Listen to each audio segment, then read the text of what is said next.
ati abantu baraza bakabyina ati buri munsi bakabanza hano bagazenguruka ati nkayobegwa bari bo bwaca mu gitondo gasanga baneye none abagore abona baturutsa ingata imwe bayishira indi ngata bayishira aha bafata n'umusaraba bawubashe bawufundikishije umucaca bawegekaho aha dore bari babishize barangije burira hano hejuru bashirayo iyindi ngata twabafashe bafite abandi bakorana hari bafite amakoma n'imisaraba n'ibindi biti bavuguta bagashira ku ruhande rwose bazinze uyu muhungu ngo ntazashaka afite imyaka 40. Mu karere ka Nyagatare mu murenge wa Karangazi abarozi barafashwe ku manywa ihangu. Aba ni abarozi bongeye gufatwa uno munsi ku itariki 10 z'ukwezi kwa gatandatu. Aba barozi bavuga yuko bazinze umugabo uri mu kigero cy'imyaka 40 ntago azigera ashaka, bari baramuzinze kandi bano barozi ngo bagendana ingata n'umusaraba bakagenda bahubika abantu. Abaturage babigarutseho bavuga ko barara bacuragura ijoro ryose. Bano barozi rero bagomba gufatwa bagatabwa muri yombi, dore ko bano barozi babashoreye bakabajyana ku ishami ry'ubugenzacyaha RIB kugeza amagingo ngaya bari kuri sitasiyo ya RIB kugira ngo bakurikiranweho ibyaha bigiye bitandukanye. Abaturage bavuga yuko bano barozi bishe abantu mu bihe bigiye bitandukanye. Mu mwaka wa 2024 bishe abantu 2, mu mwaka wa 2025 bica abandi bantu 3, muri mwaka wa 2026 bamaze kwica umuntu umwe kandi bamaze kuzinga abasaga 35 ndetse bararabacuragura ku ngo z'abandi bagafata imisaraba bakayijyana ku muryango. Hari umusore wari mu kigero cy'imyaka 40 abaturage bari bazi yuko atazigera ashaka kubera ko ngo yabyukaga mu gitondo agasanga ku muryango we bahaneye, akazinduka aheha bikamutera umujinya ndetse bakamuzinga. Nta mukobwa yavugishaga, nta gitsina gore yavugishaga kandi iyo yanivugiraga yuko atazigera ashaka umugore. Ari Ingarama Kirambe ubwo yari afite imyaka 40 ni wa musore wari yubakiye akazu ke mu cyaro akavuga ati nzashaka umugore. Iyi nzu yarayujuje aza guhura n'ibyago abarozi bamugendaho kugeza amagingo ngayo. Uyu musore rero baramuhuritse dore yuko ngo hari mukuru we nawe babanje kwivugana babanaga mu ino nzu aza gupfa nk'imbwa nawe adashatse umugabo adashatse umugore.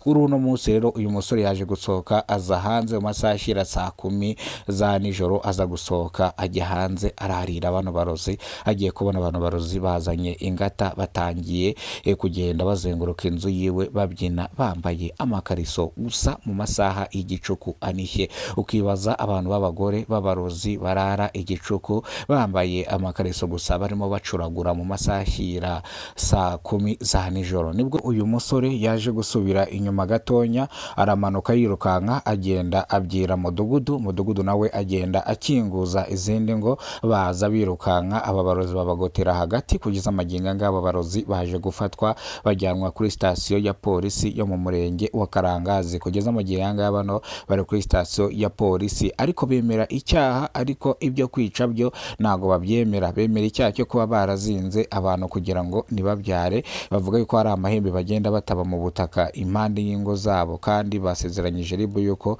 bagiye kubazingura akanya nkako guhumbya bakongera bagasubirana ubuzima bwabo. Bababaza impamvu bakora bino bungukira he, babona amafaranga bigenda bite. Bavuga yuko babikora ari ukwishimisha kugira ngo bahaze imitima yabo. Bavuga yuko nta rundi rwango babikorera, ariko abaturage bavuze yuko ahubwo bano barangana ndetse bavuga yuko babahangayikishije n'abantu babo bagiye babura ubuzima bishwe n'amahembe n'uburozi butamenyekanye. Bakajya kwa muganga bavuga ati aba bantu barozwe kandi indwara barozwe bashobora no kwitaba Imana akanyiko gombye bose bagapfira kwa muganga. Bityo rero bano barozi abaturage babasabiye igifungo cya burundu ku buryo batazagaruka muri societe nyarwanda.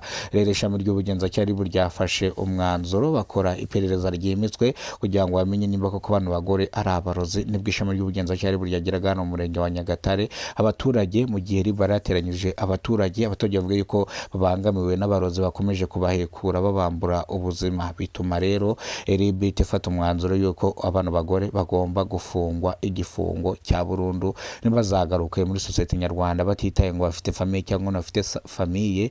Ishami ry'ubugenzacyaha rero ryavuze ko bagiye gukatirwa igifungo cya burundu kitagabanyirizwa ibihano. Abaturage bishimye bakoma amashyi bavuga yuko bakize abarozi cyangwa barokotse abarozi, bo ngo bagiye kubaho bameze neza kandi bishimye, bashimira ishami ry'ubugenzacyaha RIB.